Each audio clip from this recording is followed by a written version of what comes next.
First, Nebraska got some heartbreaking news yesterday. Suzanne and I mourn the death of Nebraska hero Noah Tietjens. Noah died in Kuwait this weekend during Operation Epic Fury. My prayers are with the Tietjens family as they mourn the loss of their heroic family member. May we always remember and honor the sacrifices made by Noah Tietjens and the Tietjens family. We're in the middle of tax season. This tax season, I've been traveling our state with good news. Nebraskans are likely to see more money in their pockets this year. 2 weeks ago, I shared this with ag leaders at a roundtable in Hastings. Last week, I heard from Nebraska restaurant owners, franchisees, and a hotel manager at a luncheon in Omaha. They told me how the working families tax cuts will benefit their small businesses and help their workers. We're strengthening our local businesses.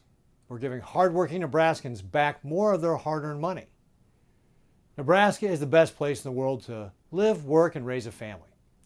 Thanks to the working families tax cuts, it's going to get even better. I was home in Omaha last Friday and hosted an event at a local pizzeria. It focused on provisions from the working families tax cuts that will benefit families and restaurant workers.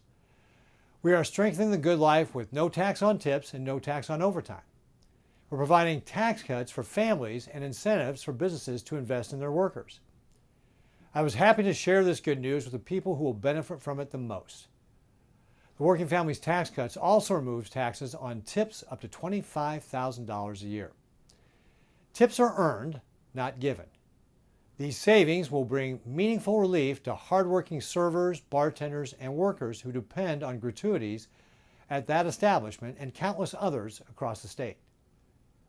The Working Families Tax Cuts also eliminates taxes on overtime pay up to $12,500. This supports all of the jobs that keep Nebraskans and our country safe and running. Some jobs require workers to give a little more and require extra hours. One restaurant manager told me of a waitress whose wages were incorrectly reported. Her W-2 reported some overtime pay as regular pay. When this was corrected, she received an extra $1,500 in her tax return because of no tax on overtime provision. That's more money to buy groceries and gas.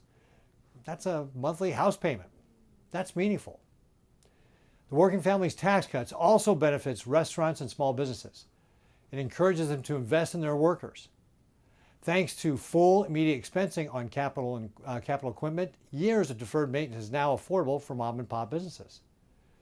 Another restaurant owner described how he was able to afford deferred maintenance because of the Working Families Tax Cuts. These are necessary expenses, and he no longer had to put them off. He just couldn't afford it before. Now it was affordable, thanks to the Working Families Tax Cut. Best of all, these businesses know that their workers keep more of their income.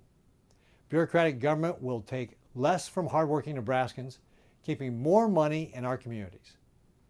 Across the nation, we have seen an individual income tax reduction of over $125 billion. This tax season will be better for hardworking Nebraskans. Restaurants and their workers will be better off. All Nebraskans will be strengthened. The Working Families Tax Cuts have delivered for Nebraska. I'll keep fighting to protect the good life.